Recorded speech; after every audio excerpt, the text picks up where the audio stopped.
those stories of the fucking the alcoholism days are pretty hilarious. Yeah. Austin. No, I want to start drinking again just so I can make those kind of decisions. Man, I got pulled over one time. I had to like fly back to see my family for Christmas. It was the day before Christmas Eve. And I went out to a bar with like Joe Stats, and I had like 9 beers. And me and Jake had fought the night prior to that, so I had like a giant black eye. And I had 9 beers, and then I took a beer. Somehow they just let me take a beer with me from the bar, which is not, I don't know. So I'm driving, and Joe's trashed too, and I'm like, I have like a tall boy on my lap. And then I pass by this cop, and I'm like, immediately I'm like, fuck, shit, fuck, you're a cop, fuck. And then the cop's following me. I'm like, shit. And then I like, there's a red light, and I like pull halfway into it, like while the light's still red. And I'm just like fucking up. I'm like, God damn it. And then Joe's like, just take a left here, take a left here. And he's like, you know, in my ear. And light turns green. I turn left. I've turned left onto like a divided highway. So I'm like going the wrong way down the divided highway. And Joe's like, just jump the curb. Just jump the curb. And I'm like, no, man. I'm like, I'm fucked, you know. So I'm like, I'm going to jail, and I fucking just pull off in the first side street. I put my hazards on, and I'm like, I can't believe this, dude. I'm fucking. Wait, the cop lit you? I pulled over first before he could light me because I had fucked up. So I put my emergencies on. I just pulled over, and I was waiting for him. And then, I threw the hazards on. I'm like, I'm going to jail. I'm fucking going to jail. But then the cop pulled up behind me and threw the hazards on. And then, like, somehow he comes to the window. I'm like, I can't believe this shit.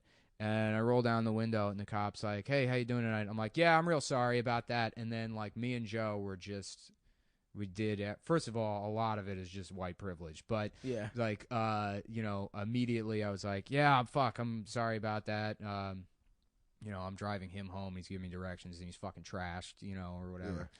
And Joe's, like, screaming already, He's, like, just hamming up how drunk he is or whatever. Cool. And I had given the beer in my lap to Joe beforehand. He just poured it on himself and crammed it under the seat.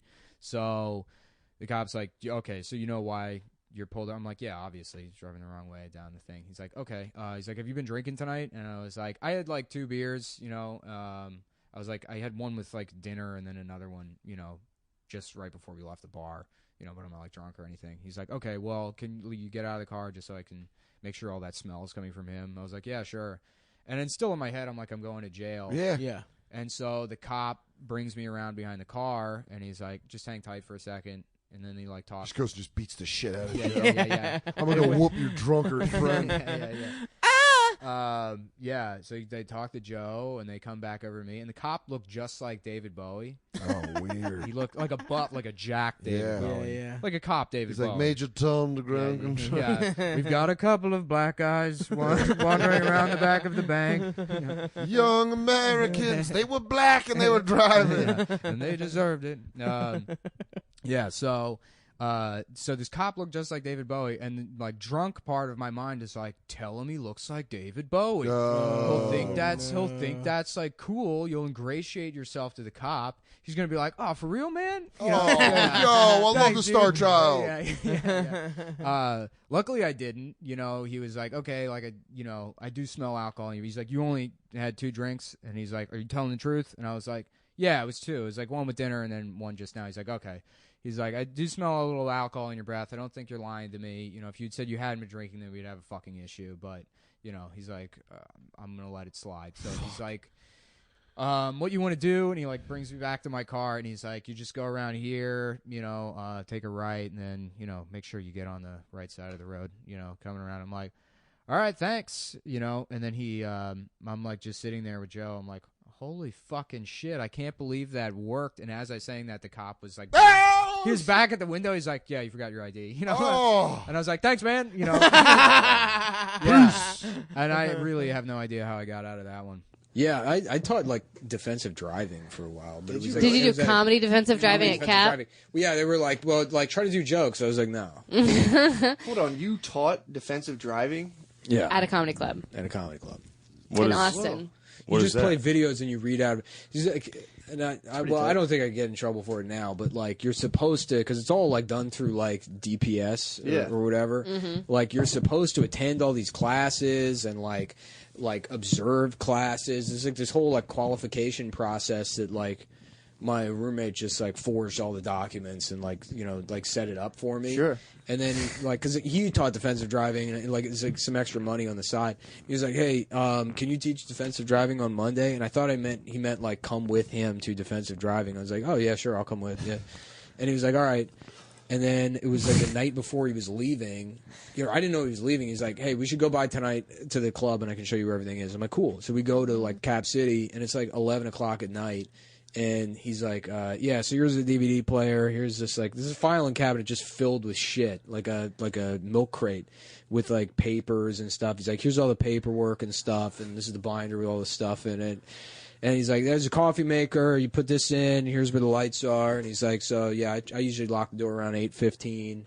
You don't let anyone in after that." Damn. And he's like, "You should be good to go." And I was like, "Oh, okay." And then, like, it was, like, either that night or the next morning I wake up, I'm like, "So are we heading over there?" He's like, "Oh, I'm going out of town." And I was like, "Wait, so that was, like..." Instructions? Those were the instructions for teaching 8 hours of a defensive driving course. Here's where the stuff is, and, like, this is the coffee maker. And he's like, "Yeah, you figure it out." I was like, "I guess." How'd it go? Well, I went there, and it was like, I'm making the coffee, and then it's already, like, people are showing up. So I didn't even have time to, like, look at this stuff. And then there's, like, 20 people there, and it's, like, 8 o'clock, and I'm like, "Welcome to defensive driving." Should just put on comedians in cars getting coffee. Well, dude. I went this is what I'm through, training I you played for. every DVD, and, like, half of them are just, like, Looney Tunes videos of, like, 1940s, like, Donald Duck, like, gets into a traffic accident, and it's like, "What did Donald do wrong?" And I'm like, "Okay, what did you guys learn from that video?" And who the fuck takes? Do you get like points off your insurance or something, or like insurance points off your insurance? But money you get money off your insurance is also like or it just doesn't go up, right? Adjudication or whatever. If you have like, because I had to take it one time. That's I took it when Andy Ritchie was teaching it. Oh, okay. And like I know Andy, I'm friends with him, and I'm in the class, and Andy's like going into his stand-up bits. And I'm like, "Come on, man."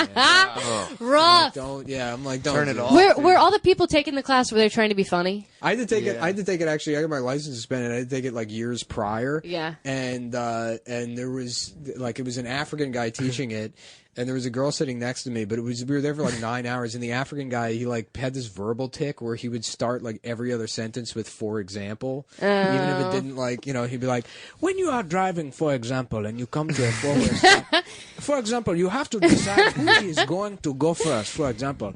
And and like so I just had like a note card, and I started like tallying every time he like said it, and then I was like dividing it by how many minutes had passed so I could like average out like how many times he said "for example" per minute. And there's this girl like just weeping next to me because she recognizes that I'm just mocking this African. But then there was like this like. There was like there was like a middle-aged white dude that was like relatively kind of like a big guy or kind of like a hot-headed guy, but probably had like a job doing like sales for some type of computer thing that he has no idea what it is. He's just I like, did that before. Yeah. One of those guys. It's like, I sell shit. I don't know what the fuck it is. I don't know what it is. So I was selling cars. Yeah. They'd be like, "What is it? What's the horsepower on this thing?" I don't know. Oh yeah, did you sell cars? Look, I sold cars, but it's like, I don't know what this. I don't know any of this computer shit. funny. It's gay to me, but I sell it. I would call a guy and be like, "What are your thoughts on the cloud?" And they're like, "What are you talking about?" I'm like, like the like information in the air and shit. Yeah. Like, what do you think about it? They're like, I don't know, man. Damn, teaching a defensive driving class. You should have opened with a compilation, like a live leak compilation. Like a live leak of people just getting wrecked to like sick sound, like killing Here the comes the Nemos. boom. There's also this Here like comes the boom. there was this guy from like Portugal or something who's also like kind of like a bigger dude wearing like a leather jacket and he has this shitty hair. And at one point he said something about he's like, that's like the problem with America is like blah blah blah blah blah. And the fucking white guy's like, "Don't start that shit in here." He's like, "If you don't like it, you can fucking leave. If you got a problem with that, you can talk to me."